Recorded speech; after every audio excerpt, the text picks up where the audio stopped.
अप्रैल की गर्मी में अगर गुड़हल के पौधे में फूल नहीं आ रहे हैं, कलियां नहीं बन रही हैं और जो कलियां बन रही हैं वो कलियां या तो पीली होकर झड़ जा रही हैं या उसमें कीड़े मकोड़ों का अटैक हो रहा है, तो आज मैं आपके साथ में एक सिंपल सा फर्टिलाइजर शेयर करूंगी जिसको आप घर पर भी बना सकते हैं और अगर मार्केट से परचेज करना चाहते हैं तो मार्केट से भी परचेज करके अपने पौधे में दे सकते हैं। हेलो फ्रेंड, मैं सविता ग्रीन गार्डन गुजरात से। गर्मियों में गुड़हल के जो पौधे रहते हैं वो बहुत ज्यादा ब्लूम करते हैं, चाहे हाइब्रिड गुड़हल हो या फिर देसी गुड़हल हो। दोनों गुड़हल में क्या डिफरेंट रहता है वो आपको बता देती हूँ। जैसे कि ये आप देख रहे हैं, ये हाइब्रिड गुड़हल है।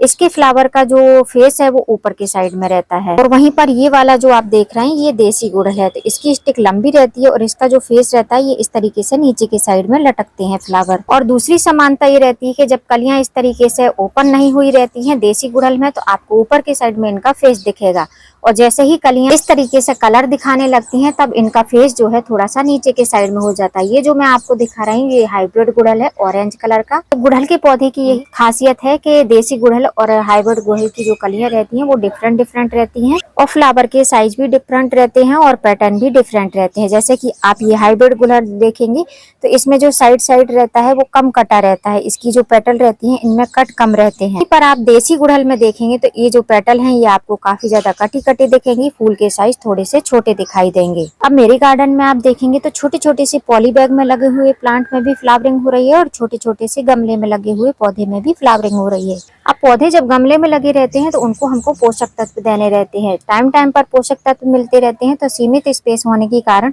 उनमें फ्लावरिंग अच्छे से हो पाती है। और यही पौधे अगर जमीन में लगे रहते हैं तो साल भर में एक बार भी इनमें आप खाद वगैरह दे देंगे तो बहुत आसानी से आपके गार्डन में पूरे साल ही ब्लूम करते रहेंगे। अब जो ये फ्लावर मैं आपको दिखा रही हूँ हाइब्रिड रेड कलर का गुड़हल, इसी का जो मदर प्लांट है, आज मैं आपके साथ में उसकी केयर टिप्स शेयर करने वाली हूँ और उसमें फर्टिलाइजर देने वाली हूँ। ये जो बड़े से गमले में लगा हुआ आप पौधा देख रहे हैं ये मदर प्लांट है जो कि कम से कम 3 साल का हो चुका है। इसको time to time prune cut करती रहती हूँ जिसके कारण से ये थोड़ा सा शेप में बना रहता है और इसी गमले में बार बार इसको मैं लगा देती हूँ। इसी गमले में पहले भी लगाया था और अभी आप देख सकते हैं काफी ज्यादा घना भी हो चुका है। कुछ टाइम पहले मेरे सारे ही गुड़हल के पौधे में एक प्रकार का रोग लग गया था जिसके कारण से मेरे गुड़हल के पौधे की जो ब्रांचेस हैं उनमें ऐसे कुछ चिपक जाते थे मिलीबग की तरह और वो छूटते नहीं थे। तो मैंने इसका इलाज किया था। अभी आप देख सकते हैं पौधा मेरा काफी अच्छे से हेल्दी हो चुका है और ये ही नहीं जितने भी गुड़हल के पौधे थे वो सारे ही पौधे मेरे बहुत अच्छे से चलने लगे हैं।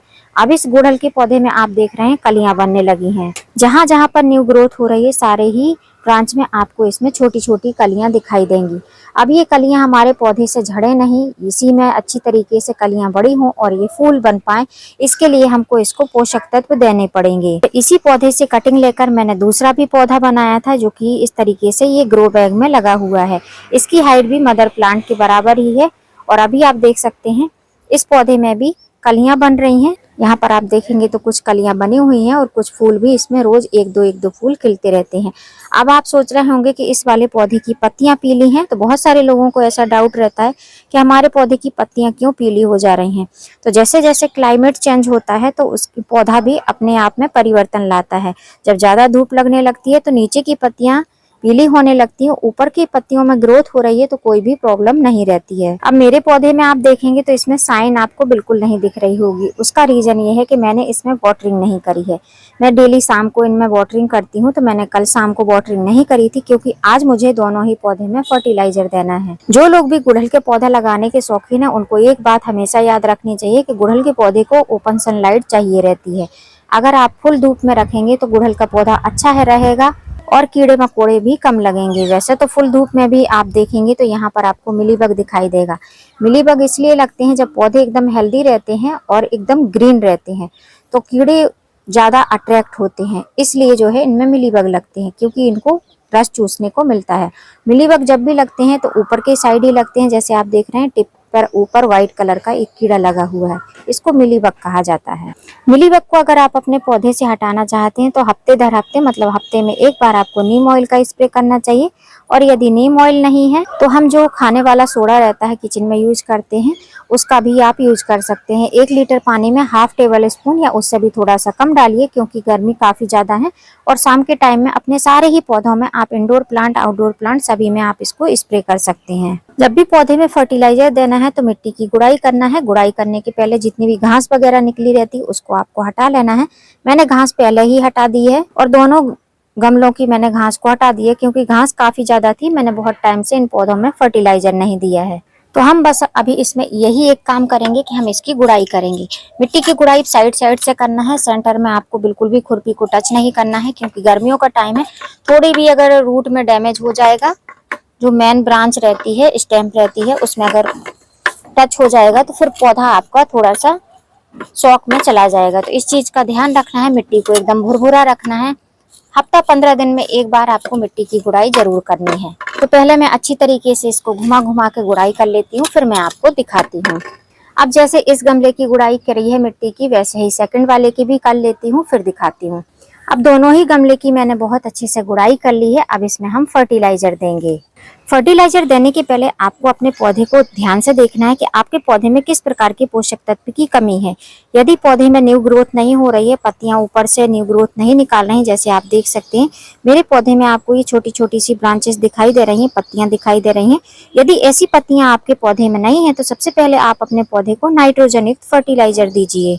और दूसरी बात, यदि नाइट्रोजन युक्त फर्टिलाइजर देने के बाद भी आपके पौधे में ग्रोथ नहीं हो रही है तो इसका रीजन यही है कि आपके पौधे में अच्छी तरीके से रूट डेवलप नहीं हुई है। तो पौधे में अच्छी रूट बनाने के लिए आपको उसको रूट प्रोमोटर मतलब कि ह्यूमिक एसिड देना बहुत जरूरी है। इसलिए जब भी हम रिपोर्टिंग करते हैं तो आपके साथ में शेयर करते हैं कि जब भी रिपोर्टिंग करिए तो आप उसमें ह्यूमिक एसिड फर्टिलाइजर या सीविड एक्सट्रैक्ट या सीविड ग्रेन्यूल्स जरूर अपने पौधे की मिट्टी में मिलाइए। ये सब प्रॉब्लम खत्म होने के बाद में यदि आपके पौधे में कलियां बन रही हैं और कलियां बन के झड़ जा रही हैं तो उसका एक ही रीजन है कि आपके पौधे में पोटेशियम की कमी हो गई है। दूसरा रीजन एक और रहता है, अगर आप ओवर वाटरिंग करते हैं, सब फर्टिलाइजर देने के बाद भी अगर ओवर वाटरिंग होती रहती है, मिट्टी में हमेशा नमी बनी रहती है, उसके वजह से भी आपके पौधे में जो कलियां बनती हैं वो कलियां झड़ जाती हैं और कुछ कलियां इस तरीके से कलर दिखाने के बाद भी बड़ी बड़ी कलियां होकर ड्रॉप हो जाती हैं। तो ये प्रॉब्लम आपके पौधे में आए उससे पहले ही आपको अपने पौधे में पोटेशियम रिच खाद देनी चाहिए। पोटेशियम रिच खाद आप कई तरीके से दे सकते हैं, मार्केट से भी परचेज कर सकते हैं और घर पर भी बनाकर दे सकते हैं। तो मैं जो इस वाले गमले में फर्टिलाइजर देने वाली हूँ वो सॉलिड फॉर्म में देने वाली हूँ। फर्टिलाइजर दो तरीके से दिए जाते हैं, लिक्विड और सॉलिड। तो आज मैं इसमें सॉलिड फॉर्म में फर्टिलाइजर देने वाली हूँ। तो सॉलिड फॉर्म में दूंगी तो सबसे पहले ये जो गुड़ाई करी है मिट्टी को मैं थोड़ा सा ऊपर के साइड में चढ़ा दूंगी, या आप चाहो तो मिट्टी को निकाल कर बाहर भी रख सकते हो। उसके बाद में मार्केट से खरीदा हुआ मैं पोटाश दूंगी, जिसको ऑर्गेनिक पोटाश या बायो पोटाश कहा जाता है। ये आपको किसी भी नर्सरी में मिल जाएगा, ऑनलाइन भी मिल जाएगा। 1 टेबल स्पून भरकर मैं इस पौधे में देने वाली हूँ। इसको आप पाउडर फॉर्म करके भी अपने पौधे में दे सकते हैं। इससे आपके पौधे में हो रही पोटेशियम की कमी बहुत आसानी से दूर हो जाती है और 10 से 15 दिन में आपको इसका रिजल्ट देखने को मिलता है। ये फर्टिलाइजर देने के बाद में जो मिट्टी ऊपर चढ़ाई थी, इस मिट्टी से हमको इस फर्टिलाइजर को ढक देना है। बस इतना ही आपको करना है। इस फर्टिलाइजर को आप लिक्विड फॉर्म में भी दे सकते हो, पाउडर फॉर्म करके 1 टेबल स्पून 1 लीटर पानी में मिक्स करके आप दे सकते हो। अब जो ये मैंने ऑर्गेनिक पोटाश दिया है ये आपके पास में नहीं है और आप इसको परचेज करना भी नहीं चाहते हैं तो आप घर पर भी पोटाश युक्त खाद बना सकते हैं। आज से कुछ दिन पहले मैंने आपके साथ में एक बायो एंजाइम बनाना बताया था। ये वही एंजाइम है जो कि बनकर अब रेडी हो चुका है। तो इस एंजाइम में पोटेशियम युक्त खाद बहुत अच्छे से है, रूट ग्रोथ के लिए भी फर्टिलाइजर है। इसको मैंने किस तरीके से बनाया था, तो इसको मैंने पानी से भरा था, जितना आपको पानी दिख रहा है इतना ही पानी था। उसके बाद में एक पील मतलब कि एक छिलका मैंने केले का डाल दिया था। थोड़े से मैंने इसमें एलोवेरा के लीफ भी कट करके डाले थे और तीसरी चीज मैंने थोड़ी सी मात्रा में इसमें गुड़ जैगरी डाला था और ऊपर छेद कर दिया था, जिससे कि एक्स्ट्रा जो एयर रहती है, गैस रहती है, वो रिलीज हो जाए। और इस फर्टिलाइजर को बनाने के लिए छाया में रख दिया था। अभी आप देख सकते हैं ये फर्टिलाइजर मेरा बनकर रेडी हो चुका है। इसको बायो एंजाइम कहा जाता है, जो कि पोटेशियम रिच बायो एंजाइम है। अब आज इस पोटेशियम युक्त बायो एंजाइम को मैं इस वाले पौधे में डालकर दिखाऊंगी। मैं ये भी बताऊंगी कि ये कितनी बार आपको महीने में डालना है और इसके रिजल्ट आपको कब देखने मिलेंगे। अब इस बायो एंजाइम युक्त खाद को बनाने के लिए सबसे पहले हमको 1/2 लीटर के करीब पानी लेना है। आप अपने गमले के अकॉर्डिंग ही पानी लें, क्योंकि फर्टिलाइजर उतना ही बन पाएगा। उसके बाद में जो एंजाइम वाली बोतल है, इससे हमको ये एंजाइम डालना है। अब ये पील्स सारे ही डिकम्पोज हो चुके हैं तो कोई भी इसमें परेशानी नहीं है। बस हमको इतना ही एंजाइम डालना है जितना कि ये पानी का कलर चेंज हो जाए। अभी आप देख सकते हैं धीमे धीमे से पानी का कलर चेंज हो चुका है। अब एंजाइम बनाए हुए फर्टिलाइजर को हमको इसको अपने पौधे में अप्लाई कराना है। अब ये एंजाइम वाला फर्टिलाइजर बस हमको उतना ही देना है जितना कि गमले की मिट्टी में समा जाए, एक्स्ट्रा नहीं देना है। मतलब इतना नहीं देना है कि नीचे जो है ड्रेनेज होल से ये फर्टिलाइजर निकल जाए, बस जड़ों तक पहुंच जाए, उतना ही हमको ये फर्टिलाइजर देना है। अब इस वाले पौधे में हमने लिक्विड फर्टिलाइजर दिया है और इसमें हमने सॉलिड फर्टिलाइजर दिया था। तो अब इसमें हम वाटरिंग करेंगे क्योंकि अभी तक हमने इसमें पानी नहीं दिया है। तो इसमें सॉलिड फर्टिलाइजर दिया है, इसलिए इसमें हम 2 से 3 मग्गे भर के पानी डालेंगे, क्योंकि जो ग्रेन्यूल्स हैं, जो दाने हैं फर्टिलाइजर के, ऑर्गेनिक पोटास के, ये गलने के लिए मिट्टी में नमी बरकरार रहनी चाहिए। तो अभी जो है सुबह के 7 बज रहे हैं और आप देख सकते हो सामने से जो है धूप आने लगी है। तो अब बस हमको इतना ही पानी देना है कि जिससे कि मिट्टी अच्छे से नम हो जाए। अब दोनों ही पौधे में जितना मैंने फर्टिलाइजर दिया है या जितना पानी दिया है, ये पानी दिन भर में सूख जाएगा। तो शाम के टाइम में फिर से हमको इसमें वाटरिंग करनी पड़ेगी। अब मैंने तो अपने दोनों ही पौधों में फर्टिलाइजर दे दिया है। आपको जो भी सुटेबल लगे आप उस फर्टिलाइजर को अपने पौधे में अप्लाई कर सकते हैं। नर्सरी से खरीदना चाहते हैं या ऑनलाइन खरीदना चाहते हैं तो वो भी खरीद सकते हैं। फर्क इतना ही है कि जो आपने घर पर खाद बनाया है, जो लिक्विड फर्टिलाइजर एंजाइम बनाया है, उसके रिजल्ट आपको थोड़े से धीमे मिलेंगे। महीने में 3 बार मतलब हफ्ते में 1 बार आपको इसको यूज करना पड़ेगा। इसको यूज करने के लिए जैसे अभी मैंने इसको रूट में डाला है, तो अब नेक्स्ट वीक जब मैं इसको यूज करूंगी तो मैं सुबह के टाइम या शाम के टाइम में लिक्विड फर्टिलाइजर बनाकर जितना लिक्विड मैंने नीचे जड़ में डाला था उतना ही स्प्रे बॉटल में भरकर पत्तियों पर स्प्रे करूंगी। तो इस बायो एंजाइम को आपको महीने में 3 बार यूज करना पड़ेगा। और जो ये बड़े वाले गमले में मैंने ऑर्गेनिक पोटास यूज करा है, इसको महीने में आपको 1 से 2 बार ही यूज करना पड़ेगा। जैसे ही फ्लावरिंग खत्म हो जाएगी फिर आपको इसमें ऑर्गेनिक पोटास की जरूरत नहीं पड़ेगी। इसमें आपको ग्रोथ के लिए फर्टिलाइजर देना पड़ेगा। जैसे कि मेरे पौधे में आप देख रहे हैं कलियां बन रही हैं, तो अभी जो मैंने फर्टिलाइजर दिया है ये जब कलियां बन जाएंगी, फूल खिल जाएंगे, तब तक के लिए इनफ है।